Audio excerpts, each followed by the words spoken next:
이 시간에 우리에게 주시는 하나님의 말씀 보시겠습니다. 오늘 말씀은 우리 빌립보서 말씀이 아니라 누가복음 죄송합니다. 누가복음이 아니라 죄송합니다.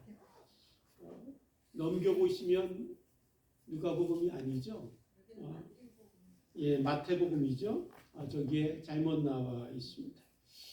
마태복음입니다. 마태복음 2장 1절로 12절 말씀까지 오늘 우리에게 주시는 하나님의 말씀 한 절씩 교독해서 읽으시면서 하나님의 말씀으로 우리 함께 은혜를 나누고 또 마음에 새기고 은혜 받는 시간이 되길 원합니다.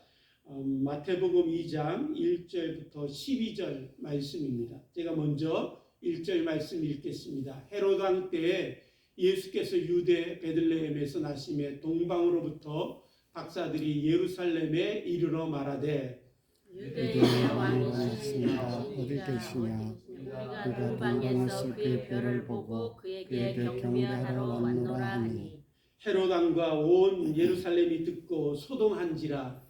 왕이 모든 대제사장과 백성의 서기관들을 모아 그리스도가 어디서 나겠느냐 물으니 이르되 유대 베들레헴이오니 이는 선지자로 이렇게 기록된 바 또 유대 땅 베들레헴아 너는 유대 고을 중에서 가장 작지 아니하도다. 내게서 한 다스리는 자가 나와서 내 백성 이스라엘의 목자가 되리라 하였음이니라. 이에 헤롯이 가만히 박사들을 불러 별이 나타난 때를 자세히 묻고 베들레헴으로 보내며 이르되 가서 아기에 대하여 자세히 알아보고 찾거든 내게 구하여 나도 가서 그에게 경배하게 하라. 박사들이 왕의 말을 듣고 갈새 동방에서 보던 그 별이 문득 앞서 인도하여 가다가 아기 있는 곳 위에 머물러 서 있는지라. 그들이 별을 보고 매우 크게 기뻐하고 기뻐하더라. 집에 들어가 아기와 그의 어머니 마리아가 함께 있는 것을 보고 엎드려 아기께 경배하고 보배압을 열어 황금과 유향과 몰약을 예물로 드리니라. 그들은 꿈에 헤롯에게로 돌아가지 말라 지시함을 받아 다른 길로 고국에 돌아가니라. 아멘. 아멘. 오늘 우리가 살아가는 이 시대에 우리는 많은 지식을 갖고 있고 많은 정보들을 우리는 갖고 살아가고 있습니다. 한 조사에 의하면 우리가 갖고 있는 이 수많은 지식들, 수많은 정보들이 한 80%는 최근에 우리가 멀지 않은 그때부터 우리가 이 지식과 정보를 가지게 되었다고 합니다. 그래서 옛날에 살았던 사람들과 비교해 보면 우리는 엄청난 지식을 가지고 있고 또 엄청난 정보를 가지고 살아가고 있습니다. 그래서 때때로 우리는 생각하기를 우리가 되게 똑똑하고 또 되게 훌륭하고 어떻게 보면 우리는 되게 위대한 사람들이다 그렇게 생각하는 경우들도 있는 것 같습니다. 그런데 성경 말씀에 보면 지혜자인 잠언서 저자는 우리에게 이렇게 말씀하지요. 여호와를 경외하는 것이 지식의 근본이니라. 여호와를 경외하는 것이 지식의 근본이다 라고 우리에게 지혜자는 가르쳐 주고 있습니다.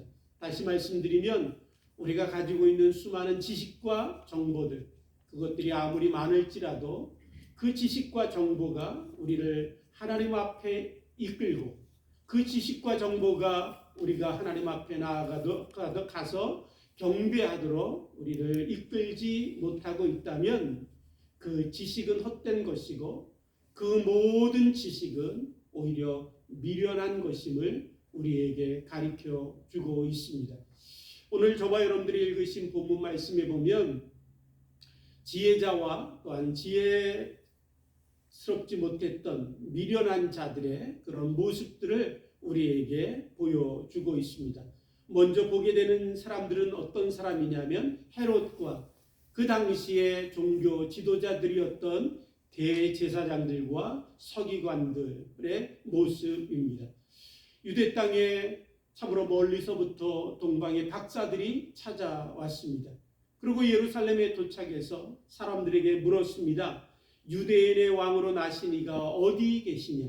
유대인의 왕으로 나신 이가 어디에 계시냐? 이 이야기를 듣고 헤롯 왕과 또한 예루살렘의 백성들은 심히 소동하게 되었습니다. 그때 헤롯 왕이 참으로 자신 곁에 있는 종교 지도자들을 불러서 그들에게 묻습니다. 4절에 보니까 왕이 모든 제사장들과 백성의 서기관들을 모아 그리스도가 어디서 나겠느냐 물으니, 그렇게 물었습니다. 그리스도가 어디서 나는지 너희는 아느냐 물었더니 놀랍게도 이 종교 지도자들은 너무나 정확하게 그리스도가 나시는 것을 알았고, 또한 그리스도가 어디에 탄생하실지 그 장소도 분명하게 알고 있었습니다. 그래서 5절 6절에 대답하는 말씀을 우리가 읽게 됩니다. 5절 6절에 보시면 가로되 유대 베들레헴이오니 이는 선지자로 이렇게 기록된 바 또 유대 땅 베들레헴아 너는 유대 고을 중에 가장 작지 아니하도다. 내게서 한 다스리는 자가 나와서 내 백성 이스라엘의 목자가 되리라 하였음이니라. 라고 참으로 헤롯에게 이 땅에 오실 메시아의 탄생을 이야기하고, 그 메시아 만왕의 왕 대신 참으로 유대의 왕이 어디에 탄생하실지, 베들레헴에 탄생하실지 정확하게 선지자의 예언을 통하여 들려주고 있습니다. 그런데 여러분, 이처럼 참으로 종교 지도자들이 메시아의 탄생과 그 메시아가 어디에 태어나실 것인가를 분명히 알았다는 것도 놀랍지만, 더 놀라운 것 중에 하나는 그 놀라운 사실을 알았음에도 불구하고 그 지식이, 그 자신들이 알던 그 지식들이 그 탄생하실 메시아에게 그들을 이끌지 못했다라는 것입니다. 메시아의 탄생을 알고 메시아가 탄생하실 장소도 알았다면 참으로 그 메시아의 탄생을 찾아서 태어나신 그 참으로 유대의 왕을 찾아가서 그분을 만나길 원하는 그 마음을 갖는 것이 너무나 당연하지 않습니까? 그럼에도 불구하고 이 종교 지도자들과 또한 헤롯 왕은 그렇게 하지 않았습니다. 오히려 참으로 오늘 본문 말씀에 보면 헤롯 왕이 동방 박사들에게 이야기하지요. 너희들이 가서 그 아이를 찾거든 나에게도 알려달라. 그러면 나도 가서 그 유대의 왕에게 경배하리라 이야기합니다. 그러나 우리가 잘 아는 것처럼 이 참으로 헤롯 왕의 마음의 진심은 그것이 아니었습니다. 오히려 헤롯 왕의 마음의 진심은 다른 곳에 있었지요. 참으로 왜 이렇게 헤롯 왕과 종교 지도자들은 메시아의 탄생을 알았고 그 탄생하실 메시아의 장소도 너무나 정확하게 알았지만 그 메시아 앞에 나아가기를 찾아 나가지 아니하고 그 앞에 나아가 엎드려 경배하는 것들을 원치 아니했을까요? 여러분, 그 이유는 그들의 마음속에 새로운 유대의 왕, 만왕의 왕 메시아가 그들에게는 필요 없었기 때문에 그렇습니다. 오늘 본문에 나오는 헤롯 왕은 어떤 존재이냐면, 로마가 참으로 이스라엘 땅을 정복하고 예루살렘을 다 정복한 후에 그 참으로 로마 황제가 그 유대 땅을 다스릴 왕을 세우게 됩니다. 그때 세운 사람이 바로 헤롯인데, 이 헤롯은 얼마나 탐욕과 욕심이 많았던 자인지 모릅니다. 자기의 왕권과 자기의 자리를 지키기 위해서는 참으로 끔찍하고 잔인한 일들도 서슴지 않았습니다. 그래서 심지어 자기의 왕자를 지키기 위해서 자기의 자녀들까지도 서슴없이 죽였던 자가 바로 이 헤롯입니다. 그러니까 이 헤롯의 마음의 관심은 어디 있냐면, 자기가 유대의 왕이고 자기가 이 왕자를 지키고 이 왕의 자리에서 참으로 내려가지 아니하는 것, 그래서 그 모든 것들을 행하기 위해서는 모든 자기의 적들과 또한 자기의 자리를 위협하는 자들을 잔인하고 끔찍하게 죽이는 일도 서슴지 않았던 사람입니다. 그런데 동방 박사가 찾아와서 그에게 이야기하죠. 유대인의 왕이 태어나셨는데 유대인의 왕이 태어나신 그 왕이 지금 어디 계시뇨라고 묻는 것입니다. 이 말을 들었을 때 헤롯 왕의 마음에는 어떤 마음이었을까요? 그 마음은 이랬을 것입니다. 내가 유대인의 왕인데 누가 유대인의 왕이란 말인가? 내가 유대인의 왕이고 이 자리가 나의 자리고 내가 왕으로 이 땅을 다스리는데 새로운 유대인의 왕이 태어났다면 그는 반드시 죽어 없어져야 될 존재이다. 내 왕의 자리를 위협하는 자가 있다면 새싹부터 싹을 도려내는 것이 마땅하다 생각했던 자입니다. 그러니까 이 헤롯 왕에게 있어서는 새로운 유대인의 왕이 태어났다는 이 소식이 기쁨이 아니었습니다. 왜냐하면 그에게는 왕은 자기뿐이었기 때문에 그렇습니다. 사랑하는 성도 여러분, 여기 헤롯 왕 옆에 있었던 종교 지도자들, 대제사장들과 서기관들도 역시 마찬가지 마음이었습니다. 이 종교 지도자들은 그 당시 어떤 사람들이었냐면 사람들로부터 존경을 받고 대접을 받고 성전세를 거두어서 부와 참으로 그 모든 영광을 누리며 살던 사람들입니다. 그 당시 모든 사회의 대접과 존경뿐만 아니라 기득권을 가지고 자신들의 원하는 것들을 누리며 살았던 종교 지도자들이기에 새로운 왕이 태어났다라는 것은 자기들의 위치가 흔들리고 위협을 받는 것입니다. 그들에게는 새로운 왕이 필요하지 않았습니다. 오직 자기들의 기득권과 자기들의 자리를 지키고 누리고 영광을 얻는 것이 그들의 마음의 중심에 있었던 내용입니다. 그러기에 그들에게도 새로운 유대인의 왕이 태어났다라는 것은 그런 즐거움의 소식이 아니었다라는 것입니다. 오늘 사랑하는 성도 여러분, 오늘 우리가 성탄절을 맞이하면서도 이 시간에 우리가 듣는 메시지와 성탄의 노래를 통해서 끊임없이 우리에게 들려오는 소식이 있지요. 왕이 나셨도다. 왕이 나셨도다. 고요한 밤 거룩한 밤 동방의 박사들 별을 보고 찾아와 왕이 나셨도다 꿇어 경배하는 그 놀라운 소식을 오늘도 우리가 듣습니다. 그 소식, 그 메시지가 오늘 우리에게 질문하고 있습니다. 누가 왕이냐? 우리에게 똑같이 헤롯 왕과 종교 지도자들과 그 당시에 있었던 예루살렘 백성들을 향하여 유대인의 왕이 나셨도다, 누가 왕이냐라고 소식을 전했던 그 메시지처럼 오늘 우리에게도 똑같이 전하고 있습니다. 유대인의 왕이 나셨도다, 만왕의 왕이 나셨도다, 누가 왕이냐라고 우리의 마음에 도전하고 계시는 날이 바로 성탄절이기도 합니다. 그럼에도 불구하고 안타깝게도 우리는 끊임없이 그 왕의 자리에 나를 올려놓습니다. 내가 주인이 되고 내가 왕이 되고 내 뜻이 이루어지고 내 왕국을 세우길 원하고 내가 원하는 것들을 얻어 내가 영광을 받길 원하는 마음에 그 영광의 자리에 끊임없이 나를 올려놓지요. 참으로 사랑하는 성도 여러분, 오늘도 이 성탄절을 통해서 다시 한번 하나님의 도전 앞에 우리가 대답했으면 좋겠습니다. 이 시간에 왕이 나셨도다. 누가 왕이뇨? 누가 왕이뇨라는 이 질문 앞에 저와 여러분들이 대답해야 될 시간이 바로 성탄절이기도 합니다. 이 대답 앞에 헤롯과 종교 지도자들이 나누어졌던 것처럼 이 대답 앞에 세상 사람들은 두 부류로 나누어지게 되어 있습니다. 그렇습니다. 만왕의 왕 되신 당신 예수 그리스도께서 나의 왕이십니다라고 고백하는 자들이 있는가 하면 끊임없이 내가 왕이고 내가 중심이고 내 원하는 것과 내 삶의 주인은 나야 하고 얘기하는 사람들, 그들에게는 성탄은 더 이상 기쁨이 아니고 즐거움이 아닐 것입니다. 오늘 지혜롭지 못했던 헤롯과 종교 지도자들이 있었다면 그들과 반대는 지혜로운 사람들의 모습도 오늘 우리에게 동일하게 들려주고 있습니다. 그 사람들은 동방 멀리서 예루살렘까지 찾아왔던 동방의 박사들입니다.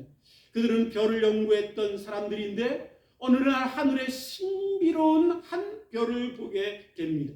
그 신비로운 별을 볼 때 이들의 마음속에 놀라운 사실 진리를 알게 되었습니다. 그것은 세상의 만왕의 왕 구세주가 탄생하셨구나라는 사실을 그들이 알게 되었다라는 것입니다. 어떻게 알게 되었을까요? 여러분, 참으로 하나님이 주신 은혜고 하나님이 주신 놀라운 축복일 것입니다. 오늘 이 참으로 동방 박사들이 보았던 그 신비로운 별처럼 우리가 살아가는 이 삶 속에도, 우리가 살아가는 이 환경 속에서도 하나님은 끊임없이 신비롭고 놀라운 증거들과 상징들과 표징들과 사건들을 통하여 하나님 우리들에게 말씀하시고 보여주고 계시지요. 로마서 1장 20절 말씀에 보면 이렇게 말씀합니다. 창세로부터 그의 보이지 아니하는 것들 곧 그의 영원하신 능력과 신성이 그가 만드신 만물에 분명히 보여 알려졌나니 그러므로 그들이 핑계하지 못할지니라 라고 말씀하고 있습니다. 세상의 모든 만물을 통해서도 하나님은 하나님 되심을, 누가 왕인가라고 하는 그 질문 앞에 오늘도 우리에게 대답하고 계십니다. 아침에 해가 뜨는 것들을 통해서 하나님이 하나님 되심을 보여주시고 계시고, 저녁의 노을을 통하여 하나님의 아름다움을 이 땅에 선포하고 계십니다. 온 우주 별들과 수많은 그 별들을 통해서 하나님의 영광의 크심이 무엇인가를, 누가 왕인가를 이 땅에 살고 있는 우리들에게 보여주시고 계시지요. 뿐만 아니라 우리에게는 십자가가 있습니다. 오늘 십자가의 이 참으로 상징을 통해서 하나님은 우리에게 말씀하고 계십니다. 바로 이 땅에 만왕의 왕 되신 예수 그리스도께서 죄인된 우리를 위하여 피 흘려 죽으시기까지 우리를 구속하시기 위하여 만왕의 왕 되신 예수 그리스도께서 이 땅에 오실 뿐만 아니라 피 흘려 십자가에 죽으시고 대속의 은혜를 베풀어 주신 것을 우리에게 보여주시고 계십니다. 옆에는 성탄절의 추리가 있습니다. 아름다운 성탄절의 추리를 통해서 우리에게 오신 예수님의 영광을 지금도 반짝반짝 우리에게 들려 보여주고 있습니다. 그럼에도 불구하고 가장 비극적인 것은, 가장 안타깝고 슬픈 것은 성탄절을 보내면서도 이 성탄 추리를 보고 앞에 있는 십자가를 보고 온 우주의 별을 보면서도 깨닫지 못하는 자들이 많다라는 것입니다. 심지어는 교회에 와서 예배를 드리는 우리들의 심령마저도 혹시 깨닫지 못하고 이 자리에 있는지도 모르겠습니다. 사랑하는 성도 여러분, 저와 여러분들이 깨닫는 은혜가 있게 되길 원합니다. 오늘 이 동방 박사들은 어떻게 신비한 별을 볼 때 세상의 구주가 나신 것을 어떻게 알았을까요? 정확하게는 우리는 알 수 없지만 우리가 알 수 있는 것은 그들은 구주를 사모했다라는 것입니다. 자신들의 참으로 모든 삶에서 자신들을 구원하실 구주를 기다리고 자신들의 왕 되신 만왕의 왕 되신 분이 이 땅에 오실 것을 그들은 사모하고 기다릴 때 하나님은 한 별을 통하여 그들에게 놀라운 소식을 깨닫게 하시고 알려주셨습니다. 성탄절을 맞이하면서 사랑하는 성도 여러분, 보고도 보지 못하고 들어도 듣지 못하는 어리석은 영적 참으로 소경과 맹인과 듣지 못하는 자들이 아니라 오늘 저와 여러분들에게 하나님이 주신 은혜가 있어서 보면 깨닫게 되고 바라보면 알게 되고 참으로 모든 것들을 보면 하나님이 주신 그 놀라운 은혜의 메시지가 우리 가운데 깨달아지는 놀라운 축복이 있게 되길 원합니다. 어떤 사람이 그런 놀라운 은혜를 입을까요? 사모하는 자, 기다리는 자, 소망하는 자, 참으로 사슴이 목마른 사슴이 시냇물을 찾듯 여호와를 찾아 구원자를 찾아 나의 만왕의 왕 되신 그분을 찾아 사모할 때 사모하는 자에게 만나주시고 찾는 자에게 찾아와 주시고 참으로 구하는 자에게 주시며 두드리는 자에게 열려주시는 그 놀라운 은혜의 하나님께서 오늘 저와 여러분들이 성탄절을 맞이할 때 사모하고 기대하고 소망할 때 하나님께서 동방박사들에게 주셨던 그 놀라운 은혜를 우리들에게 주실 줄 믿습니다. 오늘 저와 여러분들이 성탄절을 보내면서 그냥 보내는 자와 사모하고 기도하며 바라며 소원하며 내 인생에도 내 삶에도 왕 되신 주님이 오시기를 기다리는 자가 맞는 성탄절은 분명 같을 수 없을 것입니다. 하나님이 주신 은혜가 저와 여러분들에게 있어서 저와 여러분들에게도 놀라운 은혜가 깨달아지고 동방박사들이 보았던 그 놀라운 신비한 일들이 우리에게도 있어서 참으로 만화의 왕 되신 예수님께서 이 땅에 오신 그 놀라운 일들을 함께 감격으로 맞이할 수 있는 축복이 저와 여러분들 가운데 있게 되길 원합니다. 오늘 동방박사들이 그 신비한 별을 보고 찾아왔습니다. 예루살렘으로 찾아올 때 그들의 마음의 태도는 무엇이었냐면 2절에 보니까 이렇게 말씀합니다. 유대인의 왕으로 나시니가 어디 계시뇨? 우리가 동방에서 그의 별을 보고 그에게 경배하러 왔노라 라고 고백합니다. 11절에도 보면 집에 들어가 아기와 그 모친 마리아와 함께 있는 것을 보고 엎드려 아기께 경배하고 보배압을 열어 황금과 유황과 몰약을 예물로 드리니라 라고 말씀하고 있습니다. 그 동방박사들이 만왕의 왕 되신 구세주 그리스도께서 태어나셨다라는 소식을 듣고 별을 따라 그 먼 길을 참으로 험난한 그 여정을 겪으며 그 모든 위협과 그 모든 고통을 견디면서도 그 동방에서 예루살렘까지 왔던 이유는 만왕의 왕 되신 참으로 세상의 구주 앞에 나아가 그분 앞에 엎드려 경배하기 위하여 참으로 예루살렘까지 찾아온 것을 보게 되지요. 오늘 저와 여러분들이 만왕의 왕 되신 분을 만날 때 저와 여러분들 가운데 가장 먼저 일어나는 삶의 태도가 있습니다. 그것은 뭐냐면 예배하는 것입니다. 경배하는 것입니다. 엎드려 예배하고 엎드려 경배하게 되는 것입니다. 오늘 우리가 사극을 가끔 보시면 사극에 이런 장면이 있습니다. 왕이 어느 날 자기의 모습을 감추고 자기가 사랑하는 신하, 누추하고 초라한 그 초막에 사는 신하를 찾아가지요. 그 왕이 찾아올 때 그 참으로 초막에 살던 그 신하가 왕이 왔다는 소식을 듣고는 버선발로 그냥 내려와서 땅에 엎드려 왕 앞에 엎드려 경배하는 것들을 우리가 사극을 통해서 보게 됩니다. 오늘 저와 여러분들에게 찾아오신 예수님, 그분은 세상의 창조주이십니다. 세상의 모든 만물을 말씀 한마디로 선포하시며 만드시고 세상의 모든 것들을 주장하시고 모든 영광의 주인이 되시고 오늘도 생명의 주인 되시고 역사의 주인 되시고 전능하신 그 왕께서 우리를 찾아오셨습니다. 자신을 비우시고 자신의 몸을 참으로 모습을 감추시고 어린아이의 연약한 몸을 입으시고 이 땅에 우리를 찾아오셨지요. 찾아오셨을 뿐만 아니라 잠깐 방문하시고 가시는 분으로 오신 것이 아니라 우리에게 찾아오신 이유는 우리와 함께 하시겠다. 우리의 집이 얼마나 초막이든 우리의 모습이 얼마나 제약이 많든 우리에게 얼마나 냄새가 많이 나든 우리가 얼마나 지독한 냄새를 풍기며 살아가는 인생이든 상관없이 참으로 그 거룩하신 왕께서 우리에게 찾아오셔서 우리와 함께 하시겠다고 이 땅에 찾아오셨습니다. 그 만왕의 왕을 만날 때 사랑하는 성도 여러분, 우리는 어떻게 참으로 우리의 태도를 갖게 될까요? 오늘 본문 말씀에 동방박사들이 아기를 만났을 때 엎드려 경배했던 것처럼 우리도 만왕의 왕 되신 예수 그리스도 성탄의 이 계절에 만나게 될 때 우리의 인생은 하나님 앞에 엎어지게 되어 있습니다. 우리는 하나님 앞에 엎드려 나를 찾아오신 그 만왕의 왕 되신 그 영광의 왕 앞에 엎드려 경배하고 엎드려 경배하겠지요.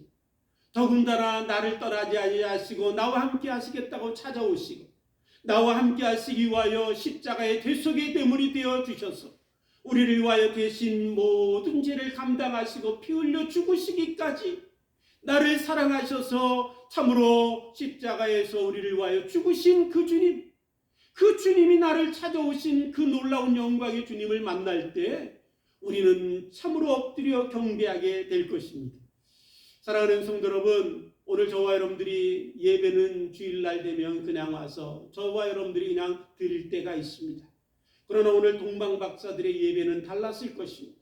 예배는 감격이었고, 예배는 기쁨이었고, 예배는 환호였고, 예배는 말할 수 없는, 견딜 수 없는 축제였을 것입니다. 오늘 저와 여러분들이 예배 가운데 주님을 만나는 축복이 있게 되길 원합니다. 성탄절에 나를 찾아오신 만왕의 왕들을 왕 되신 예수님을 경험하게 되기를 주님의 이름으로 축복합니다. 그때 우리도 감격이 되고, 우리도 기쁨이 되고, 우리도 즐거움과 놀라운 기쁨의 축제가 되는 예배가 될 것입니다. 이 놀라운 은혜를 경험한 이 동방박사들이 아기 예수님께 엎드려 경배하면서 그들이 보배압을 열어 황금과 유향과 몰약을 예물로 예수님께 드렸습니다. 여러분, 예배는 감격이고 기쁨이고 말할 수 없는 축제이지만 또 예배는 또 무엇이냐면 예배는 하나님 앞에 드리는 것이 예배입니다. 오늘 여기에 황금과 유향과 몰약, 참으로 동방박사들이 드렸던 이 세 가지 보배를 우리는 보통 황금은 무엇이고 또한 몰약은 무엇을 상징하고 유향은 무엇을 나타내는지 연구하고 얘기할 때가 있지요. 그러나 그것이 중요한 것이 아닙니다. 황금과 유향과 몰약을 드린 이 보배 앞에 있는 것들을 참으로 예수님 앞에 드렸던 이 동방박사의 모습을 통해서 예배는 바로 자신의 가장 가치 있는 것을 드리는 것, 그것이 예배임을 오늘 우리에게 동방박사를 통해서 가르쳐주고 있지요. 성탄절을 통해서 우리는 보통 선물을 받기를 원합니다. 그래서 선물을 서로 주고받고 내가 받는 선물에 관심이 많이 있습니다. 그러나 오늘 성탄절의 가장 중요한 것은 무엇이냐면 내가 나를 찾아오신 만왕의 왕 되신 그분 앞에 내가 무엇을 드릴까? 내가 만왕의 왕 되신 내 주 예수 그리스도 앞에 내가 무엇으로 드릴까? 바로 그 날이 성탄절이기도 한 것입니다. 오늘 저와 여러분들이 이 성탄절을 보내면서 참으로 하나님 앞에 예배하길 원합니다. 만왕의 왕 되신 그분을 만나는 감격이 있게 되길 원합니다. 그 감격이 있으면 내 인생에 가장 가치 있는 것을 주님 앞에 드리는 것들을 참으로 우리가 기뻐하고 즐거워하며 드리게 될 것입니다. 어떤 성탄절날 어떤 소녀가 지었던 시의 내용을 제가 잠깐 읽어드리겠습니다. 어느 소녀가 지은 시입니다. 주님, 내가 동방박사라면 황금과 유향과 몰약을 드릴 수 있었을 텐데 내가 만일 양치는 목자였다면 어린 양 중에 하나를 주님 앞에 드릴 수 있었을 텐데 그러나 주님, 나는 아무것도 없습니다. 그래서 나는 주님 앞에 내 자신을 드리길 원합니다. 어린 소녀가 그렇게 고백하며 시를 썼습니다. 오늘 저와 여러분들이 성탄절 참으로 보내면서 우리 주님 앞에 우리의 자신을 다시 한번 헌신하고 드리며 하나님 앞에 우리의 자신을 드릴 수 있는 축복이 있게 되길 원합니다. 그런데 놀라운 것은 여러분, 저와 여러분들이 하나님 앞에 뭐를 드리는 것, 그 드리는 것들이 얼마나 축복인가 우리가 다시 한번 생각해 보면 우리가 하나님 앞에 무언가를 드리잖아요. 내 자신을 드리잖아요. 그러면 내가 하나님 앞에 무엇을 드릴 때 거기에 의미가 생기고 가치를 얻게 되어 있습니다. 하나님 앞에 내가 무엇인가를 드릴 때 영원한 의미가 그 참으로 드림 가운데 있게 되어 있고 내가 드림을 통해서 영원한 가치를 얻게 되는 것입니다. 예를 들어서 내 인생을 하나님 앞에 드렸어요. 내가 내 인생을 하나님 앞에 드릴 때 영원한 의미의 가치의 의미가 바로 내 인생 가운데 생기게 되는 것입니다. 그것이 하나님이 주시는 축복입니다. 영원히 참으로 낭비되고 사라지고 의미 없이 참으로 우리가 다 사라질 이 인생이지만 내 있는 것들을 하나님 앞에 드릴 때 거기에 영원한 의미를 하나님이 부여해 주시고 내 삶을 하나님 앞에 드릴 때 그 삶에 하나님이 영원한 가치를 부여해 주시는 것입니다. 오늘 저와 여러분들이 성탄절날 우리의 삶을 하나님 앞에 드려서 내 삶에 영원한 의미와 가치가 부여지는 그런 놀라운 축복이 저와 여러분들 가운데 있게 되기를 주님의 이름으로 축복합니다. 마지막으로 이 동방박사들이 하나님 탄생하신 예수님께 예배했다 우리가 함께 나누고 있습니다. 그런데 그 예배는 감격이었고 드림이었을 뿐만 아니라 그 예배는 감격과 드림으로 끝난 것이 아니라 마지막에 한 가지 더 남아 있었습니다. 그것은 무엇이냐면 순종입니다. 오늘 본문 말씀에 보시면 헤롯 왕이 동방박사들에게 얘기하죠. 너희들은 가서 그 아이를 찾으면 나에게도 먼저 알려줘서 나도 그에게 가서 경배하게 하라. 그 지역의 왕입니다. 모든 권세를 가진 자입니다. 가장 높은 자이지요. 그 헤롯 왕의 말을 듣고 아기 예수님을 찾아갔지만 그때 이 아기 예수님 앞에 경배했던 동방박사들에게 하나님의 음성이 들려집니다. 너희는 헤롯 왕의 말을 듣지 말고 헤롯 왕의 말처럼 돌아가서 헤롯 왕을 다시 만나지 말고 이제 너희는 헤롯 왕을 피하여 돌아서 너희 있던 고향으로 돌아가라 이야기합니다. 그 이야기를 듣고 이 동방박사들이 참으로 들려진 하나님의 말씀 앞에 순종해서 그들이 헤롯 왕을 피하여 돌아서 자기의 고향으로 돌아가지요. 오늘 이 모습 속에서 우리는 예배라는 것은 단지 감격으로 끝나는 것도 아니고 드림으로 끝나는 것도 아니고 그 예배라는 것은 감격과 드림과 함께 순종이 포함된다라는 사실을 우리가 알게 됩니다. 사랑하는 성도 여러분, 저와 여러분들이 참으로 우리들 가운데 만왕의 왕 되신 예수님을 섬기고 만왕의 왕 되신 예수님이 이 땅에 태어나신 성탄절을 통해서 우리가 예배할 때 우리가 감격이 있길 원하고 또 우리가 예수님 앞에 드리는 것들이 있게 되길 원합니다. 그러나 더 중요한 것 중에 하나는 만왕의 왕 되신 예수님의 말씀 앞에 순종하는 것입니다.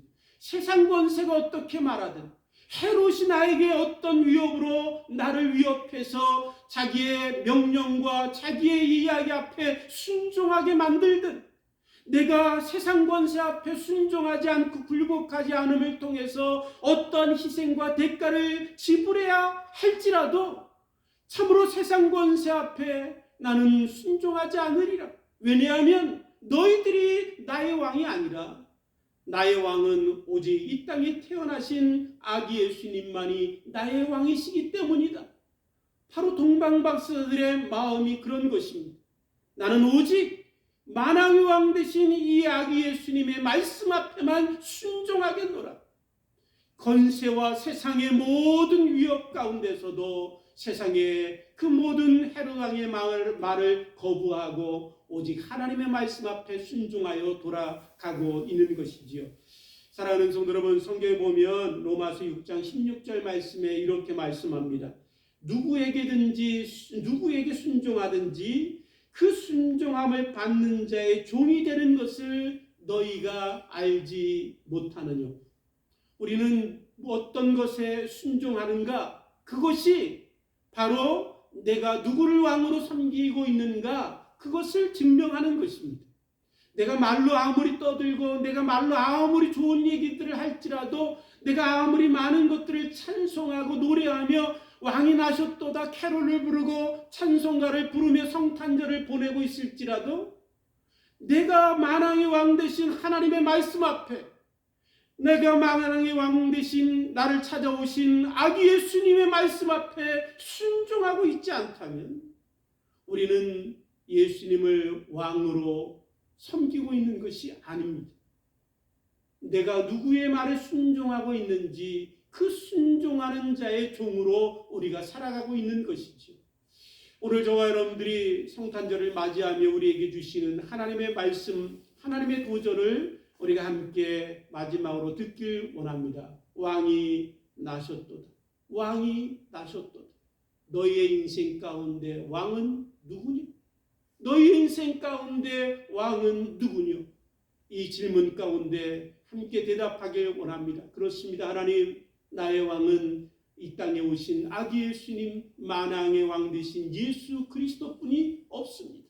나는 그분만 예배하고 그분에게만 드리고 그분의 말씀 앞에만 순종하며 살겠습니다.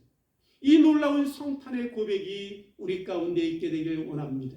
그 놀라운 고백과 함께 만왕의 왕 되신 예수님 앞에 엎드려 경배할 때 만왕의 왕 되신 예수님이 내 인생을 다스려 주시고 만왕의 왕 되신 선하신 그 거룩하신 만왕의 왕 되신 그분이 내 인생을 지켜주시고 내 인생을 부유케 하시고 내 인생을 영광스럽게 해주시는 것입니다. 그 놀라운 축복이 이 성탄의 계절에 저와 여러분들 가운데 있게 되기를 주님의 이름으로 축복합니다. 함께 기도하시겠습니다. 하나님 아버지 감사합니다. 참으로 성탄절날 유대인의 왕이 나셨도다. 그분이 어디 계시뇨? 라고 질문했던 동방박사들의 질문이 오늘 이 시간 성탄절을 앞두고 있는 우리들에게도 다시 한번 들려지게 하시니 감사합니다. 만왕의 왕이 나셨도다. 너희의 왕은 누구뇨? 이 질문 앞에 오직 예수님만을 섬기고 예수님만을 예배하겠습니다. 만왕의 왕은 내 주님 예수님밖에 없습니다. 고백하며 성탄의 놀라운 기쁨과 감격으로 예수님을 예배하는 우리들이 될 수 있도록 축복해 주옵소서. 감사하며 예수